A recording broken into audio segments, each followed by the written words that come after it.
We will be doing a special payout session in Metro Manila after Holy Week. What will it include? It will include yung mga unclaimed because there are unclaimed, nasa list sila pero hindi nila nakuha for whatever reasons. And then, dun sa special payout, sasabay na rin namin yung supplemental list. Meaning, ito yung mga additional na nawala sila sa listahan pero for whatever reason, so we're asking to different sources to bring them to us.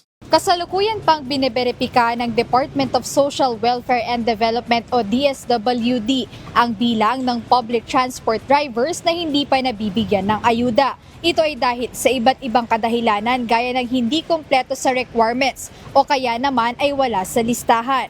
Ngunit ayon kay DSWD Secretary Rex Gatchalian, lahat ng rehistradong driver ay mabibigyan ng cash assistance. Mula nang inilunsad noong March 17 ang payout, umabot na sa higit 250,000 drivers ang nabigyan ng ayuda matapos ring magsimula ang sunod-sunod na pagtaas sa presyo ng krudo.